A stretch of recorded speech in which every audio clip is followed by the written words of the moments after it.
মানবতার আলো, প্রিয় নবী মুহাম্মদ সাল্লাল্লাহু আলাইহি ওয়াসাল্লাম।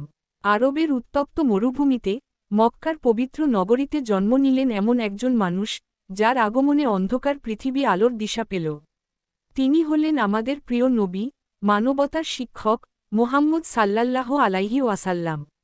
শৈশবেই তিনি এতিম হলেন, বাবাকে দেখার আগেই হারালেন, পরে মমতাময়ী মা আমিনাকেও। কিন্তু আল্লাহ তাকে একা ছেড়ে দেননি। দাদা আব্দুল মুত্তালিব, পরে চাচা আবু তালিব, সবার হৃদয়ে তিনি হয়ে উঠলেন ভালোবাসার মানুষ। ছোটবেলা থেকেই তার চরিত্র ছিল অনন্য। তিনি কখনো মিথ্যা বলতেন না, কারো হক নষ্ট করতেন না।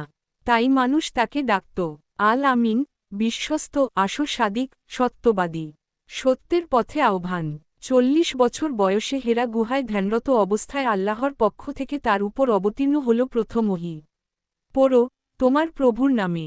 সেই মুহূর্ত থেকে শুরু হল এক কঠিন কিন্তু মহিমান্বিত পথ। তিনি মানুষকে ডাকলেন এক আল্লাহর দিকে, মূর্তি পূজা ছাড়তে, অন্যায়ের বিরুদ্ধে দাঁড়াতে, এতিম দরিদ্রের হক আদায় করতে। কিন্তু তার ডাকে সবাই সাড়া দেয়নি। শুরু হল নির্যাতন, কটূক্তি, অবহেলা। তাকে পাথর মারা হল, অপমান করা হল। তবুও তিনি বদলা নিলেন না, বরং বললেন, হে আল্লাহ, এদের ক্ষমা করে দাও, এরা জানে না। ক্ষমা ও দয়ার শ্রেষ্ঠ উদাহরণ। মক্কা বিজয়ের দিন, যেদিন তিনি চাইলে সব শত্রুর বিচার করতে পারতেন, সেদিন তিনি মাথা নত করে কাবায় প্রবেশ করলেন। তার মুখে ছিল না অহংকার, ছিল কৃতজ্ঞতা। তিনি ঘোষণা করলেন, আজ তোমাদের জন্য কোনো শাস্তি নেই।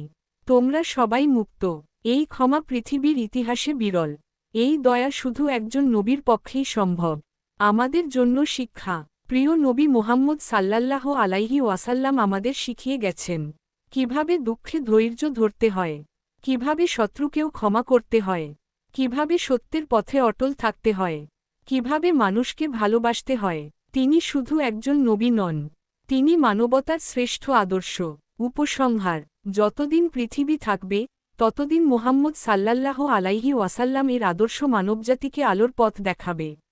তার জীবন আমাদের জন্য শুধু গল্প নয়, এটা একটি পূর্ণাঙ্গ জীবনবিধান।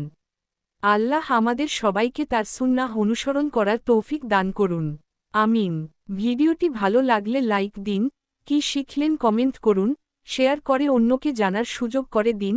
এই রকম আরও ইসলামী শিক্ষণীয় ভিডিও পেতে সাবস্ক্রাইব করে পাশে থাকবেন।